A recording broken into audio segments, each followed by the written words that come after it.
Welcome to In Real Time. I'm your host, Hunter, and with me today, we have one of my, and I say this genuinely, favorite human beings. Brad is the youth pastor at College Park Church in Huntington, right? Huntington, not Fort Wayne.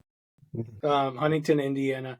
Um, I don't know, I don't know if there's a single young-ish human being that brings me more hope for the future of the church and youth ministry um, as Brad does. Youth ministry immediately, but the greater church in the future, because I know you're going to make a great lead pastor senior someday.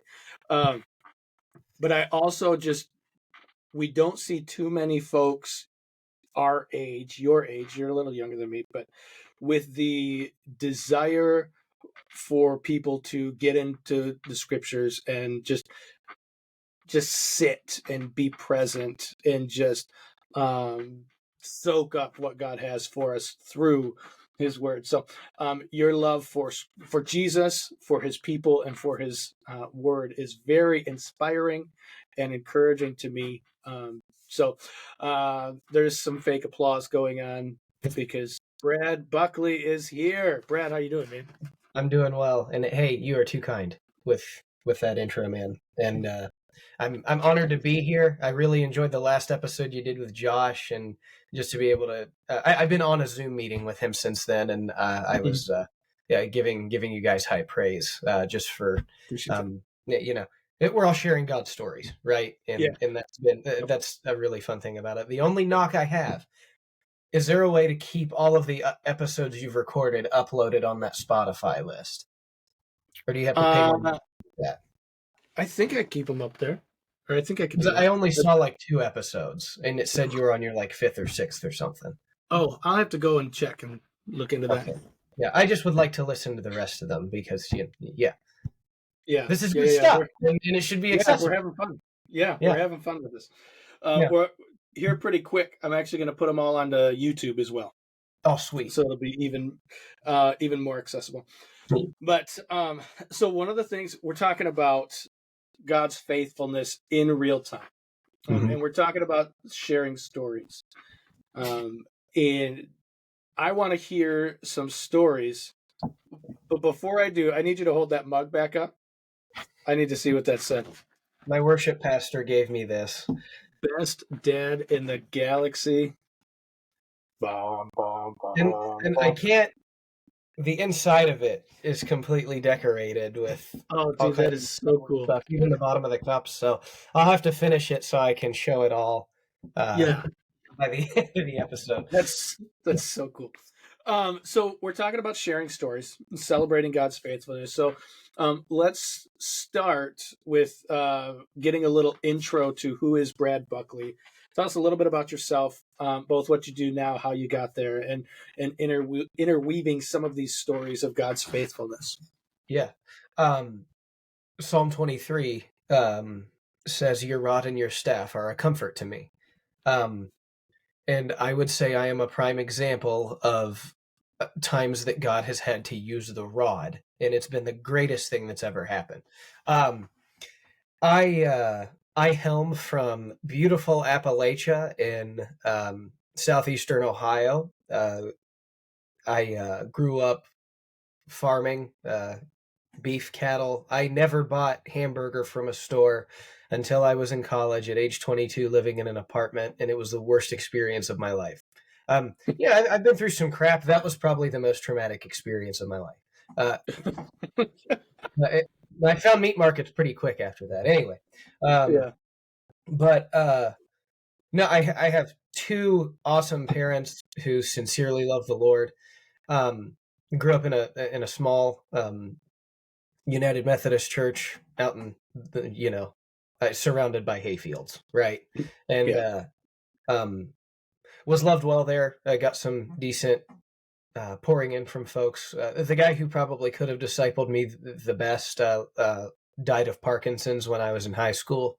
So, uh, and he was a good bit older. like 63, and I was 16, 17 at the time, and then I had a friend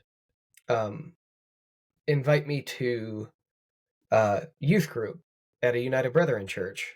Let me take that back. He is my best friend, like going back to kindergarten registration day. So, Mhm. and I walk in there, and Adam Will, who was the associate pastor at the time, then became senior pastor about a year later. Uh, he later told me, "You walked in that day, and I didn't know why, but I loved you." And the Lord just kind of, for some reason, burdened him with me, and boy, did he burden him with me. He had to break a lot of bad habits over, like from 2014 January to 20 to the end of 2016. Was a pretty long journey for me. I had an affinity and a love for Jesus, but Adam really taught me um, Christianity is not masking yourself behind perfect behaviors. Obviously we strive for the goodness of Christ in all we do, but it's about being authentic, dealing with your own personal sin, your besetting sins. And he taught me how to get up on the cross and die. Mhm. And I think that is the most valuable thing I ever learned in that amount of time, because he would challenge me and push me in ways that a lot of people would be afraid to, but he loved me at the same Right. time. So and he just an unbelievable mentor and help to me. uh and it was at the end of 2016. You talk about God's faithfulness here. I had just gotten out of a bad relationship with a girl I shouldn't have been dating. Sounds familiar to kind of Josh's beginning story, and, Mhm. I'm glad I'm not alone in that.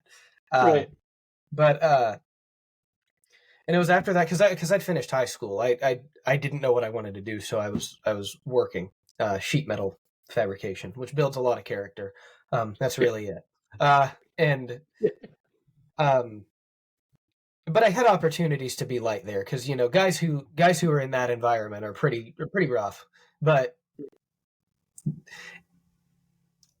that was also a special time, because as I was faithful and consistently asking guys about stuff, these guys would just spill their guts out to me, Yeah. which was awesome to be there for that. It's like, I know I'm on the clock. I could get fired. I don't care, because your story's important. Yeah. It became that kind of a thing. Like, I wanted to do my job well, and I did. To the best of my abilities as a stupid 20-year-old. But uh, that was something that was special to me. Was being able to, and guys would seek me out as they began to have some God moments and things like that. So, uh, but towards the end of 2016, that is when the Lord started using the rod to just completely reshape who I was. Um, Mhm. I knew probably mid 2014, the Lord had given Adam, my mentor, some wisdom in saying, uh, I think the Lord has some pretty intense stuff that He wants to use you in. Um, but you don't have any idea what that looks like right now, and that's okay. He'll show you as you're going. And the first thing I told him the next day was, I am not going to be a pastor. Yeah, God made me a Yeah. punchline, as I hope He still Yeah. does. I make a good one, and God has a great sense of humor. Be not Yes. mistaken. Um, and it took me a year and a half, really, to of trying my own stuff, to be like, oh, okay. And the Lord was kind enough to me to give me an experience to really flesh that out. Um, Adam fell ill the night before a service towards the end of October. He lined up a speaker for the next morning. I was on the worship team. I've been a guitar player forever, and somebody had to facilitate the entire morning service.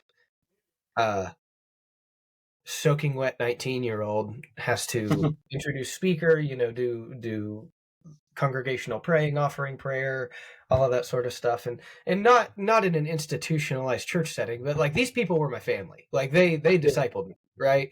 And Yeah. in a very short amount of time, they were my family. And I was the youngest guy there. Okay, I know someone has to do this. I got to do this. Yeah. And following that, in the conversation with the speaker who I met for the first time that day, has since become a wonderful friend.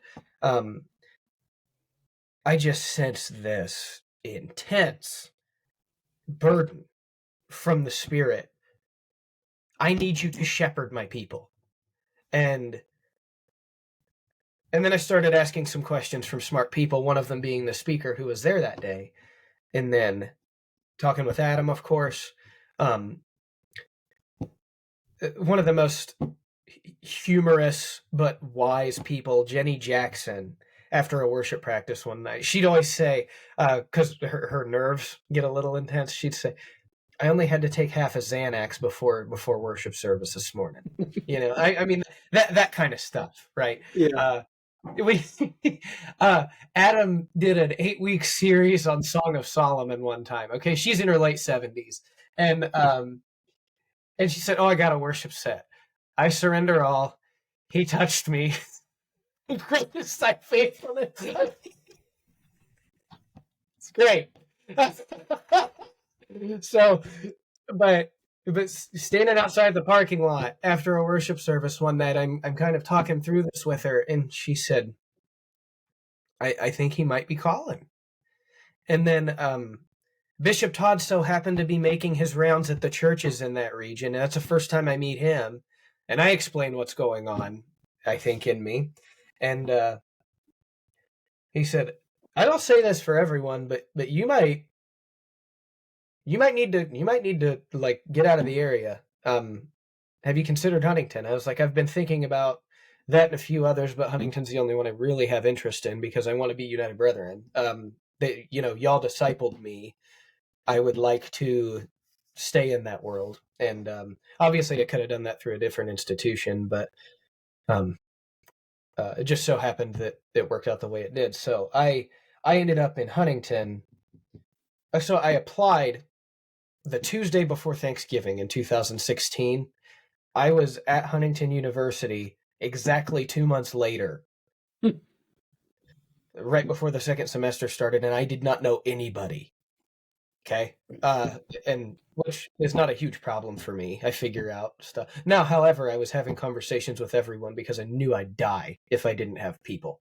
Um, and the Lord ever since then has just kind of really taken care of me. I mean, just given me all of the people resources um, that I could need and more. And he's also given me a denomination of folks that it's a small enough denomination where it's really solid relationally.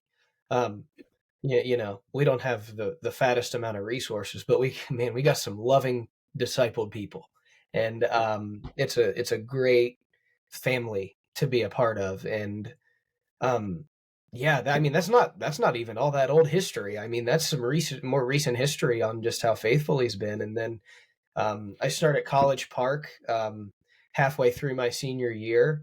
Uh, we don't have a senior pastor at the time. Jason Carter, my senior, got hired a month later, and he makes it 5 weeks in, and then COVID shutdown happens, and you know, and all of my other fellow youth leaders were like really having it tough, and I'm like, guys, I walked into a mess anyway. This can't be worse. Like it cannot get worse for me. It's gonna be fine. And I'm always a Yeah. glass half full kind of dude anyway. And it took not just COVID, but like culturally, um, we were unhealthy in some areas, and it takes a long time for those kind of shifts to happen. You know, and the Lord just being faithful as we were wading through all of that was incredible. To look back, and I think of Psalm 119, 105. Your word is a lamp to my feet, a light to my path. A lamp gives off very little, Mm-hmm. forward movement, but as the sun rises the next morning, you can see where you've tread, and that's just been one of those this has been good. It's been refining. The Lord doesn't waste any of this stuff. Right. So, um, and I've got a core of kids, some of them who I think are going to be professional ministers and missionaries. But at the very least, I want kids to leave youth group loving the person of Jesus, caring about the things he cares about, being willing to bear their cross for him, and Mm-hmm. I want them to know how to pray. That's been the big one recently. Is you need to know how to go before the throne. Yeah. Not that these simple dinner prayers and Sunday school prayers are bad, but we've got to know how to just immerse ourselves in the presence of the Lord and create space for that. So, um, yeah, he is faithful. Yeah. Yeah. I hope I answered the question. You did. And then some. I love it. I love it. I love to hear. And that's one of the reasons I started the podcast is I have a network of relationships I've made over the years, whether it be through camping ministry or youth ministry Yeah. or UB stuff or college stuff. It doesn't matter. All these connections, everybody has a story. And like you said, everybody's story matters.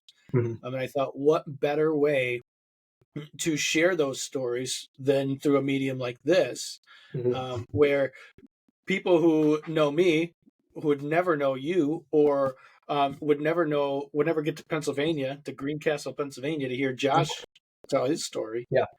Um, or last week, week before, was a guy in Australia that has just done so much in the camping ministry world. You just don't have the connectivity or the opportunity to hear stories. So we're creating those, and we're hearing stories, and that's just a blessing in itself. Yeah, that's God's awesome. being faithful in real time. So what about share some? Just think this fall, as you've started transition from summer ministry to fall ministry. What are some ways that you've seen God faithful, whether it be in big ways or in the simple little things? Yeah. Go ahead. Yeah, in the simple little, I would say in a ministry sense, so one of my leaders did a 3-month term uh, in Asia for a missions organization, and when she came back um, in September, she asked, like, what was their favorite part of the summer, and every one of them said the homestead hangout thing that we do. And to give you guys some context for that, during the summer, Tuesdays and Thursdays all summer, my wife and I will prepare a meal, and then we'll have students and their families, all families over. Obviously youth students, but like if they have siblings that are younger or older, they can come too. And that was unbelievably beneficial for for the relational connectivity of our kids and the discipleship capital, Mm-hmm. because my whole conviction with that, we did a sermon series at the end of the spring called Dinners with Jesus, where Jesus did the majority of his teaching at the table, Mm-hmm. and the early church did the majority of their teaching and discipling one another at the table. Yeah. So duh, let's do it. And Yeah. um, man, there's just something about you go into a person's house and share meals with them and share in Christ with them and Yeah. play a whole lot of Nukem in volleyball. And it was special. Yeah. And just creating these family experiences together, because the church is a spiritual family. But man, they're learning that this is what it's supposed to be like. Like, this is their experience of church. Yeah. Yes, obviously corporate worship with everybody. Um, but I mean, I was even like, I had an 86-year-old guy who's a good friend of mine, and come over and hang out from one of the different groups of the church, because I was like, I let's do some intergenerational mingling here. Yeah. And one of our elders, who doesn't live too far down the road, he's in his early 60s. He was here a lot, but it's that type of stuff, like Yeah. the church is a group of people. Not everybody's sitting forward listening to an awesome sermon and music every week. It's Right. gathering. And our church is doing a better job with that kind of stuff as a whole. But from a youth ministry spot, like, to see that carry into the fall through all the busyness, because we're now doing those gatherings once a month on Thursdays, and everybody still comes, even though it's Right. busy. Like, everybody still shows up because it's important. Right. We need to make time for our family. Is kind of how everybody sees it, like parents and kids alike. And one of the sweetest moments this fall,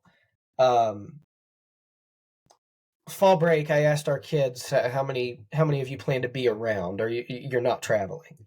It was a good number of them. So me, my wife, and my little one, and 3 other families who all had youth kids,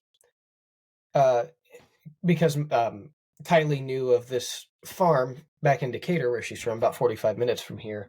They do a corn maze. They've got like playground type area, like some really cool stuff to do. Like, they cut out culvert pipes on some wood that you can, like, basically hamster wheel and you're racing Oh each other. yeah. Stuff. It's some fun stuff to do. And then we ended up crashing the Pizza Hut in town and shoving a ton of tables together. There was like 15 of us all sitting together. But I never get time with parents like that, Right. because they're usually working. And it was just fun. And that was really special for those families. They're like, we should do something like this every year. This was needed for us. Yeah. So so families being fed, and having that relational time together where we can grow and just spend time and encourage one another in the Lord.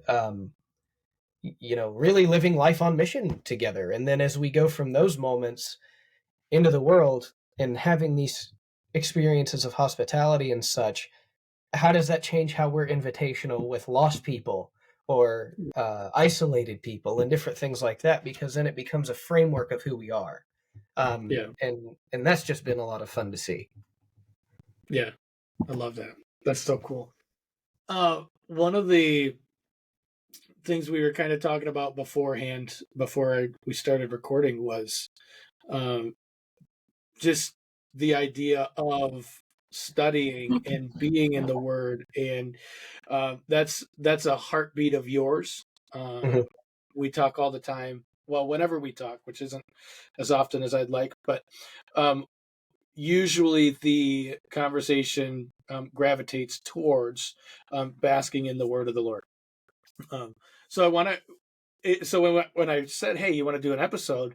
What are some things we might talk about?" You brought up how we need to value scriptures in our daily lives, Mm-hmm. and Well, I our think, ministry too. and in our ministry, yes, and that's where, as pastors, we, especially youth pastors, because there's a particular burden from the church body that, oh well, it's the youth pastor's job to raise up our kids in the Lord, or at least Has not been my experience, fortunately. no, good, Yeah. praise No, the Lord. I've got a lot of help. Good, good. But I so got one of the things, Yeah, no, I usually don't have parents just throwing kids to me, good, saying, "Here, fix, train." yeah, yeah, yeah. Yeah, No, it's a that's partnership, and I easily think. yes, easily the minority. But for some, and I talk to youth pastors all the time who that's not the case, and it is the expectation, either very overtly or even just subtly. There's undertones of it's the church's job to raise my kids, or it's the church's job to handle faith formation. Um, so I want to have a conversation about that a little bit. Like, why do we need to value the scriptures in our daily lives? And why is it something that we need to do in our ministries, and how can we better teach biblical literacy in the church? Yeah. I think first and foremost, it I want to say it is totally possible to know a lot of the Bible and miss all of the presence of the Lord. That's good. Having said that, this is God's inspired, unadulterated, preserved word, and it tells us about the God of the Word. And that's just the unbelievable importance about all of it. I'm not crazy interested in memorizing specific passages or different things like that as far as, I mean, if those tools can be helpful, sure.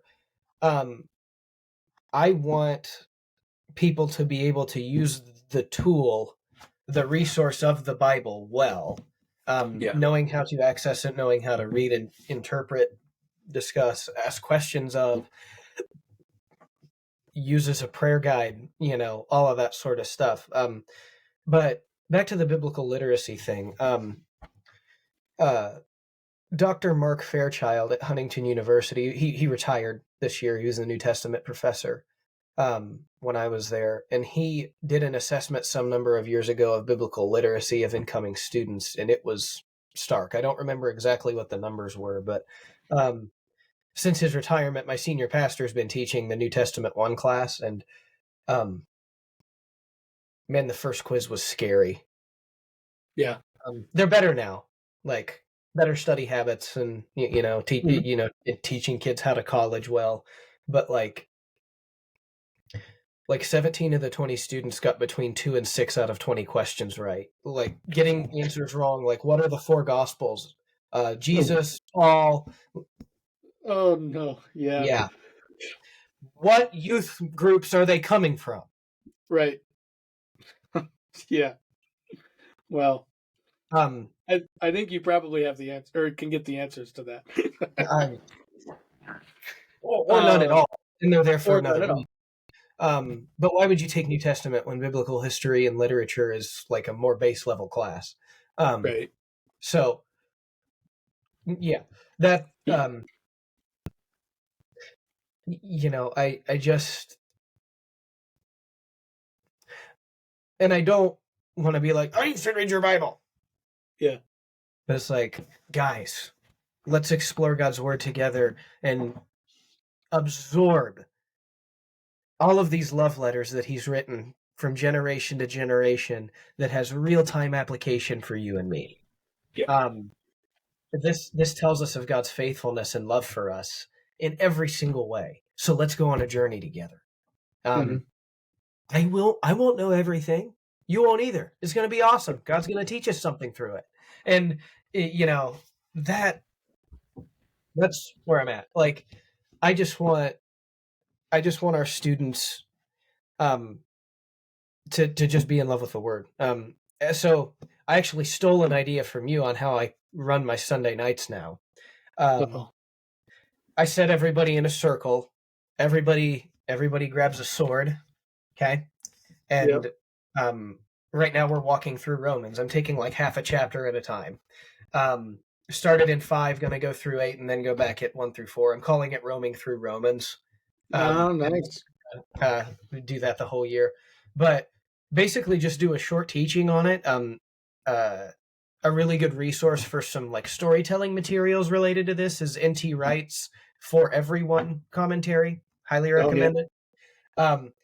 So usually pulling something out of that, and maybe after we read through the text, share a short story, kick everybody to a small group, and then you're discussing a lot of that together, like chewing on God's word for the rest of your time together. And then, I don't know if you've ever tried to teach high school boys how to pray. It's a labor. We'll get there. Yeah. A little bit. Even if usually right when we're close to done with them or after we're done with them, but as long as they get there, that's fine for me. Right. But and they're awesome kids. Don't get me wrong. They're better than I was ever in high school. But just trying to, you know, give them the resources they need to follow Jesus well from here. Yeah. These are kids who know how to serve in the church already, and they value it and they love it. But guys, let's look at what God has preserved here, and man, how does this really impact us today? In Romans, of course, it's just killing your soul the entire time. Um, Right. and What does God need to teach us in this? What does He need to change? What does He need to reform in you and me? Um, and Some of the conversation through that has been good. Um, uh, you know, Other times it's more difficult because it's a very Jewish passage or something like that. but, Right. but then you just got to appreciate some history and then find some creative ways to build around that. But um, yeah, it's just nobody can hide if you put everybody in a circle and then you go into a really small setting and then just talk about it together. So Right.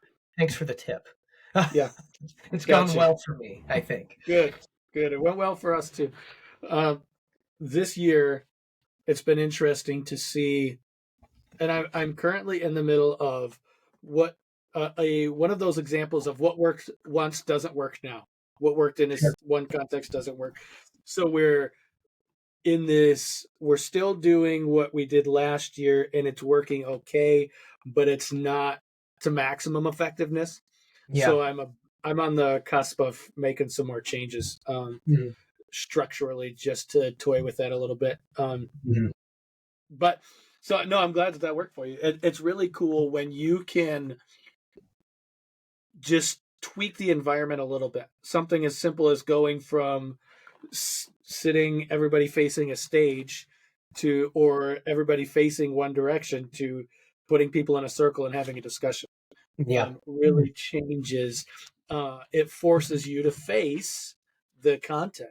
Um, Mhm. but also, I think one of the more powerful moments for us, or powerful elements for us last year when we were going through that, was it wasn't just the kids were being forced to face some spiritual things that they were neglecting, but it was also they were facing other people, their peers, who were facing the same thing. So it's like I can deal with my own internal conflict, but now I'm looking across the circle at Susie, who's also at the same time Mhm. experiencing some conflict. Right. So now we're in this together, and Mhm. you build a community from that, Yeah. from those opportunities. And they hated it, so there was even a level of unified disdain toward the youth pastor. So if that's how I got to build community with my students, I'll do stuff like that. Yeah. It's hard to, and that's a part of carrying the burden for God's people, right? I mean, Yeah. they hated prophets, so Right. yeah, it's Yeah. fitting.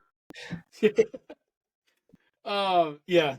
So what are the one of the things that I think about when I look at biblical literacy, and I'm not a super analytical guy, but if I just look at the percentage of life that we get, or the percentage of opportunity in a student's life that we have to teach or to instill, it's so minimal. It's such a small amount of time. It's such a Mhm. small percentage of there's a During meme. a given week, it's Right. such a small amount of time.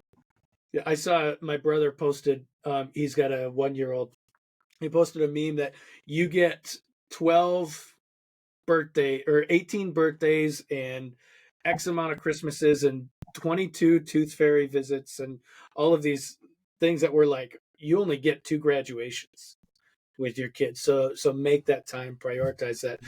And in our context, you get, maybe if you're doing everything, 3 hours a week with this kid. Mhm. Yeah, If they're showing up to youth group, if they're showing up to Sunday school, if they're showing up to midweek program, and you get, if you can somehow make it to one of their events, but even then, you're right, not really spending time with them. You're just saying, "Hey, awesome job," right, at the end. right. Yeah, 3.5 hours a week. Um, so it's just such a small amount of time. Let's go practical nuts and bolts. What are some things that can be done to improve biblical literacy, whether on the ministry side, like my responsibility, your responsibility, our responsibility, or maybe some things parents can do. Because one of the things that we're really trying to make this podcast is about sharing stories and Mhm. equipping people to bask in God's faithfulness. So as we talk about this topic of increasing biblical literacy, what are some things kids can do, pastors can do, and parents can do to grow in biblical literacy? Yeah. I think for kids, it just becomes a I'm going to own it Yeah, sort of thing. Um, and they just struggle through what it's like to discipline and to learn and um, all of those sort of things. As it is with any individual person, I think, since this is kind of our target, yeah, um, is students. Um, Parents, I'm not super well on the resource side, and I'm investigating some stuff to try to do that a little bit better. hmm, I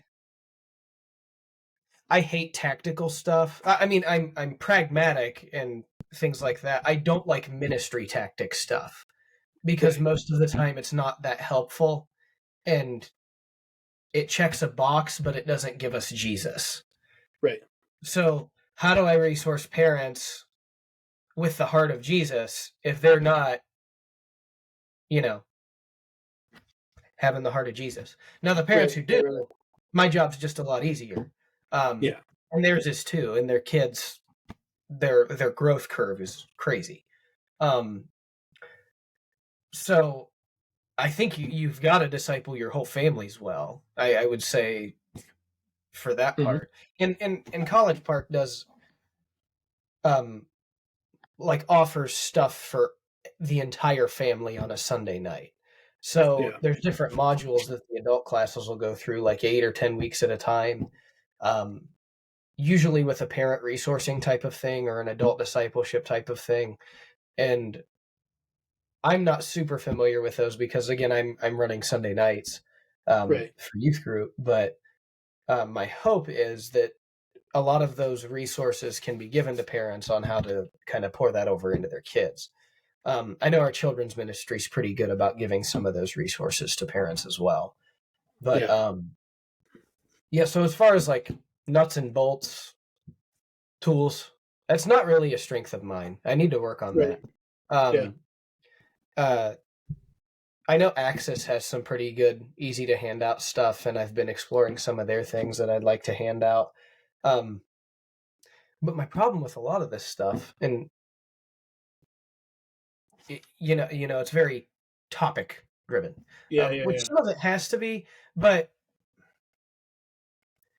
if our lives are informed, the hmm, topics are going to be hit anyway. yeah, Um, and that's really where the hills I kind of die on. But how do we take steps to get people to understanding that? yeah, So that's where I haven't figured all of that out yet, and right, trying to lean on a ton of wisdom from the Lord on how we get there.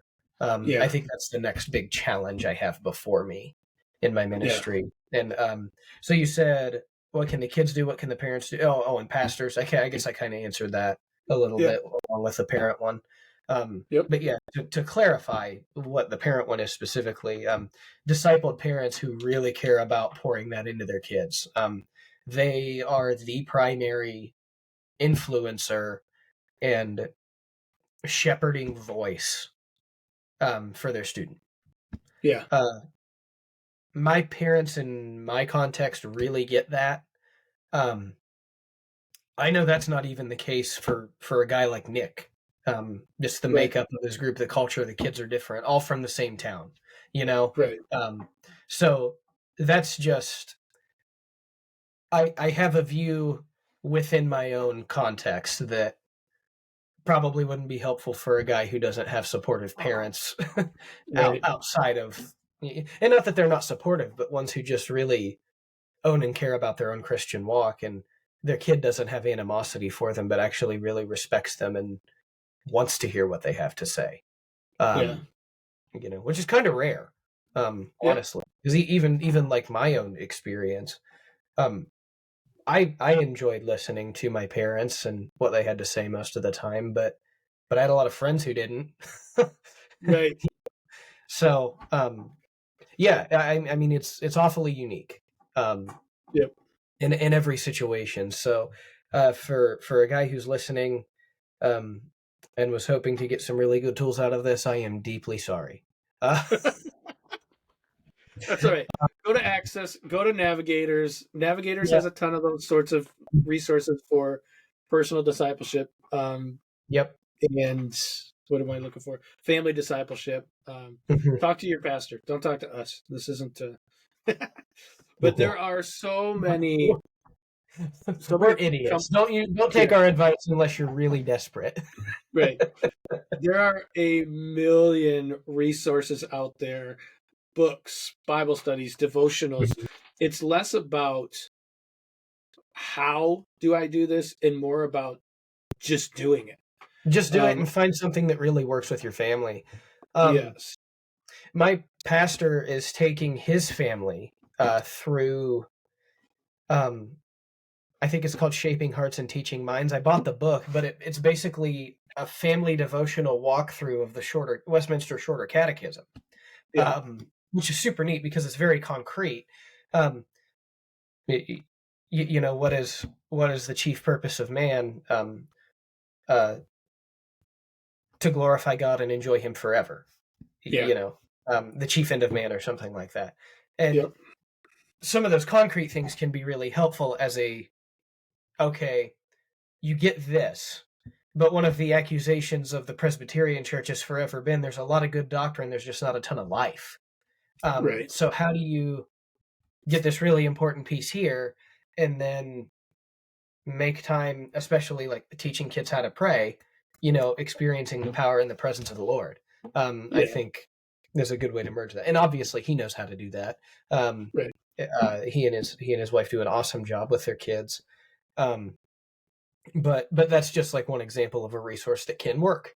Right. It's a book. You whip it out at dinner time. You might not get through all 5 of them, but you might get through 3 a week or something like that. But it's regular. You're Right. regularly engaging in some sort of discipleship formation throughout your week, and that's I just awesome. I just started coaching middle school girls basketball, and they hate Sweet, this. dude. Yeah, dude, so much fun. They hate it already, but I always say, I just yell discipline and control in every Yep. drill, in every rep, in every shot. Every single moment is discipline and control. It's not about how fast you get the drill done. It's not about how many shots you sink. It's about discipline and control. And the same principle applies here. It's not about Yep. how much time you spend reading your Bible. It's discipline to actually do it.